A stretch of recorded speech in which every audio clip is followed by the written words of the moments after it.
At good news naman, mas mabilis ang paglago ng ekonomiya ng Pilipinas sa unang 3 buwan ng 2024 kumpara sa huling 3 buwan ng 2023. Kung madalas ang pagkain mo sa labas, kabilang ka sa may malaking ambag dyan. Alamin kung bakit sa pagtutok ni Bernadette Reyes.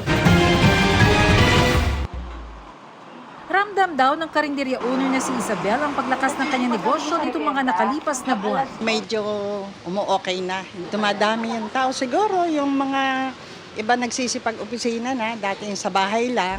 Pati ang nagtitinda ng damit na si Liza, ramdam daw ang pagdami na mga bumibili sa kanya kumpara nung mga nakaraang taon. Medyo lumalakas-lakas na rin po siya after ng pandemic. Dahil po nagkaroon na ng trabaho yung karamihan, nakakabili-bili na sila. Ang mga negosyo katulad niyan, kabilang sa mga sektor na nakatulong sa paglago ng ekonomiya ng bansa sa unang bahagi ng taon. Ang services ay nagtala ng may pinakamataas na kontribusyon na may 4.2 percentage points. Ang accommodation and food service activities ay nagtala ng may pinakamataas na paglago na nasa 13.9% sa unang quarter ng taong 2024.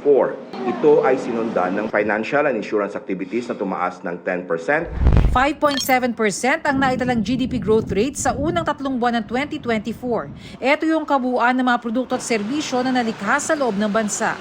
Mas mataas yan kung ikukumpara sa huling 3 buwan ng 2023. Pero kung ihahambing ang paglago ng ekonomiya sa parehas na panahon ng nakaraang taon, bumagal ito.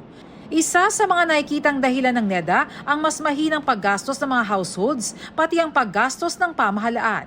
Ang pamilya Valencia nga halimbawa, todo tipid daw dahil sa taas ng presyo ng mga bilihin.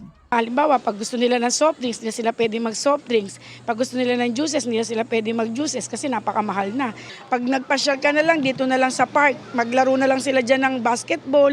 We must acknowledge the moderate growth in our domestic demand, which reflected less favorable business sentiment. Construction slowed down, no doubt affected by prolonged periods of extreme heat.